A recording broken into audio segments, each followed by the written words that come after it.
This is my Minx service manual. 1939 is the car I've got, and I bought this off eBay, and the guy said, well, it's got oily marks in it, but you can read everything. But the section I wanted to read, which is this one, is covered in oil. Couldn't read it. So I can still read that, but we'll just try and get that off. This is cellulose thinners, and I put some tissue on the opposite side.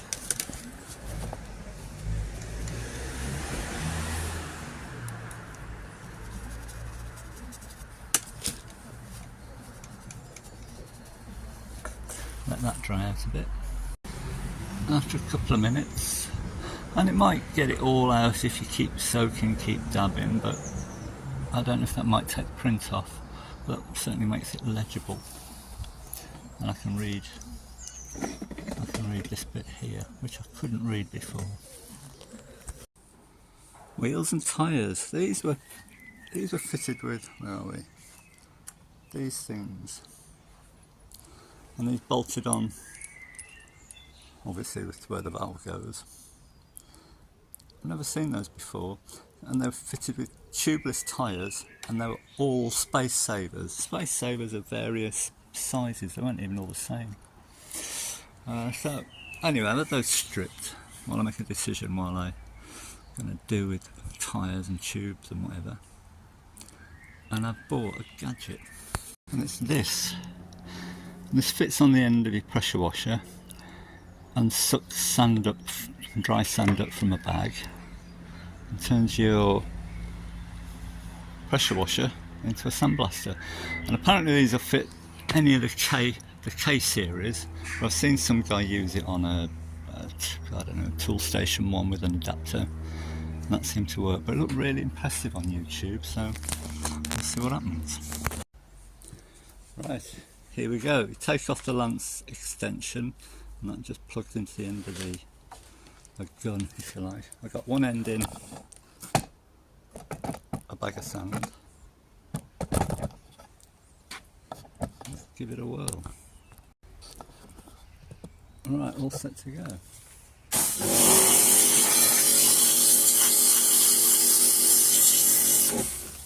I'm going to need goggles. It did actually come with some.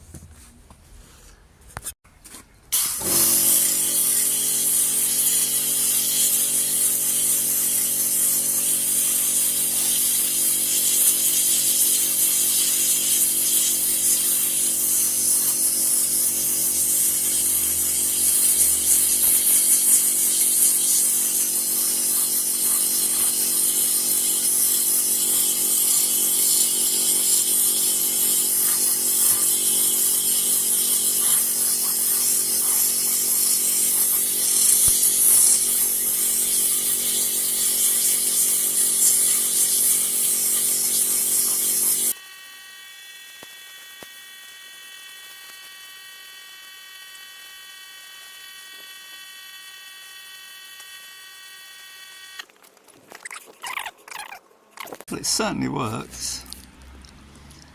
It's quite an enjoyable process doing it. But I've used most of a bag of sand on doing that. I mean, you'd obviously have to dry these immediately.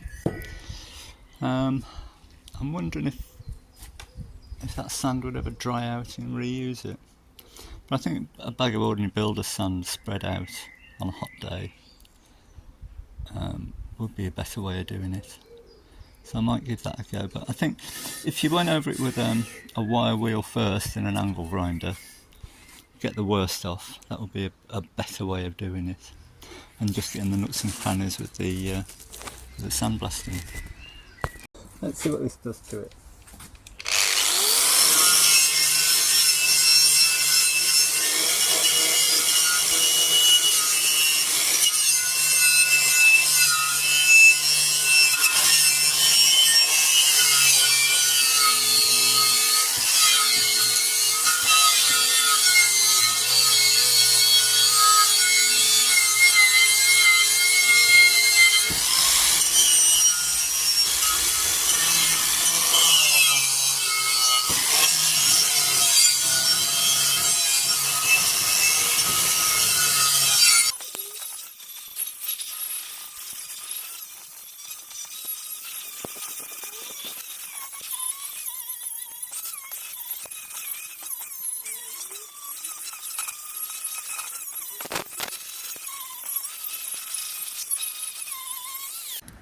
I've managed to reclaim quite a lot and just swept it out onto the ground and let it dry and sieved it back out again. That's probably half of what I used. This is a bag of ordinary builder's sand. Been out in the sun for a couple of hours and it's not far off dry. Lovely hot day today. I just found a bald patch in here. Oh, what could have caused that?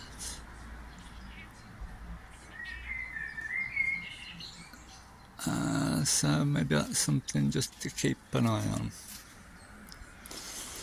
on. Anyway, give it another hour and I think that'll be ready to go in the bucket. I wasn't going to video any of this, but it's going to be a really hot day today, so I'm going to wash the inside of this headlining. Try and get as much muck off as I can, but I'm trying to pull out the interior, and we have more residents that have been here. And if we look at this seat, come on that way.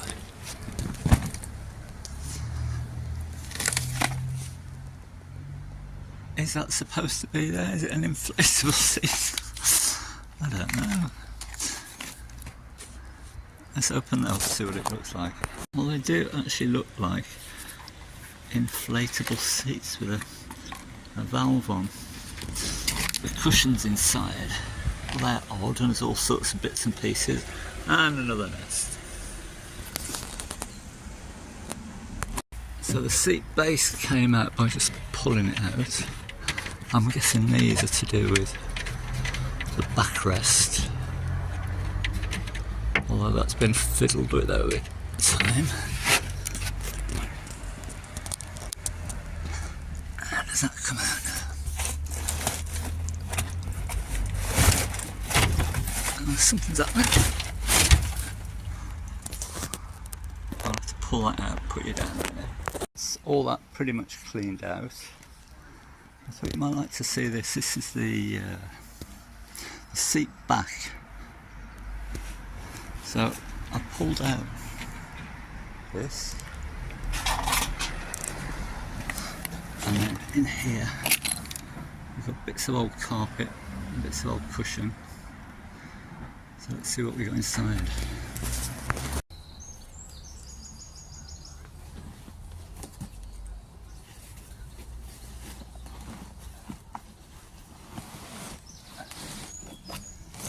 I'd say this is the original carpet because we've got these, can you see those? These press studs. There's press studs in the floor. That's what the carpet would have looked like. That's bright, isn't it?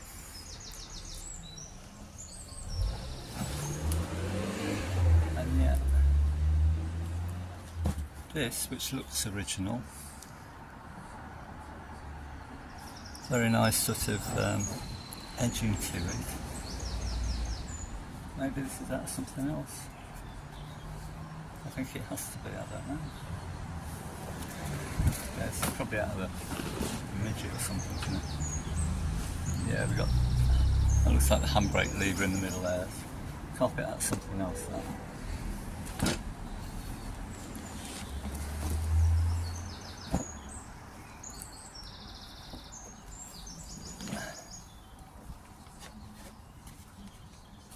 Smashing.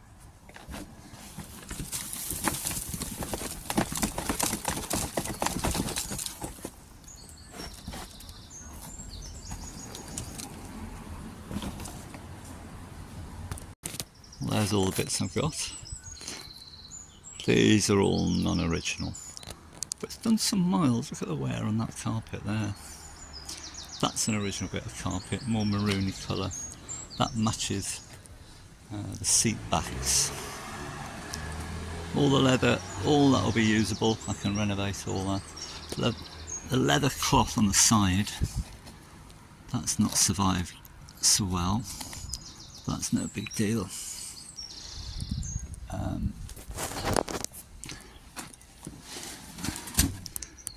This will all need replacing, but the leather's good on the seats. Bit of piping repair here. metal works good, except we've got a hole here, and I think that's just caused by mouse piss. That's where the mouse nest was, the other side. Pretty perfect.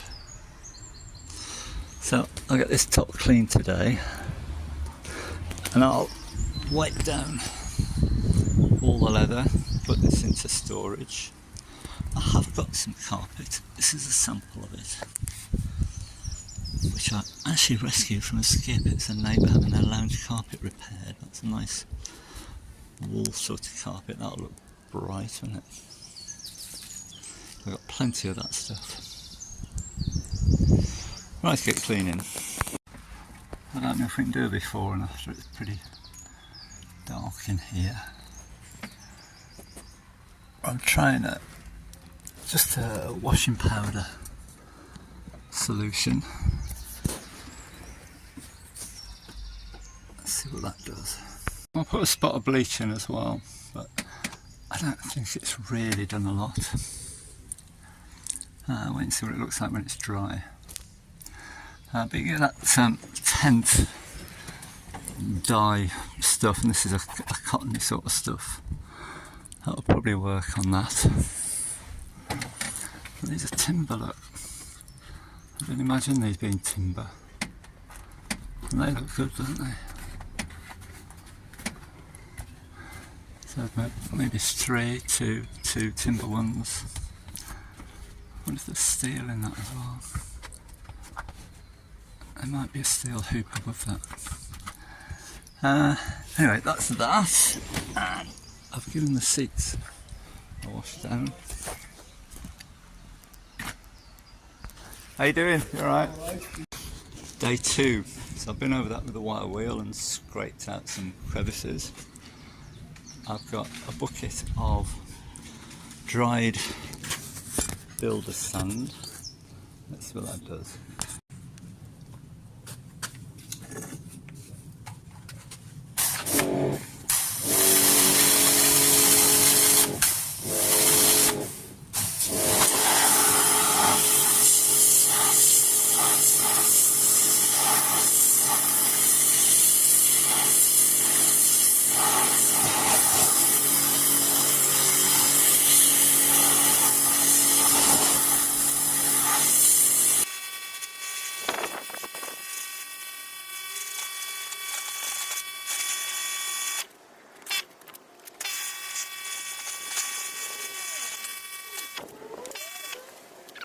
The verdict, well, it does work, and it works well, and there's some real heavy pits that it's got cleaned up, but it's slow, and it seemed to keep clogging, which is probably the recycled sand I used. But I suppose it's okay if you want to do a bit now and again, but if you want to do a lot, it's too much of a pain. So I'm going to get these blasted properly. I just thought I'd give it a try for a tenner, well, plus the sand, 20 quid, 20 quid all in. But that's my verdict. I think we're on plan C now. Let's try this. This is citric acid. And got some water in there, maybe a gallon maybe. And there's about 9 or 10 grams, 9 or 10 ounces left in there. I've made a well, and I've been around it with a wire brush. Let's see what this does. Not quite enough fluid there, doesn't quite come up to those holes. I'm reluctant to water that down anymore. That's hot water there. And I found a tray that just fits over that. I'll leave that overnight. Another day. Right, that's been in the citric acid overnight. It will, over time, if you left it in for a few days, it would fetch off all that rust, but it won't fetch paint off. And of course, as I'm impatient, I'm going to have another go with the sandblaster. And I think part of my problem was I left this outside overnight, a couple of nights ago, and there's condensation inside and the sand was sticking to the tube. I think that was my problem. So we'll have another go today I find if you stick that end in your Henry vacuum cleaner for a few minutes and suck it through, that will dry it out. So let's have another go.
And that's worked pretty well.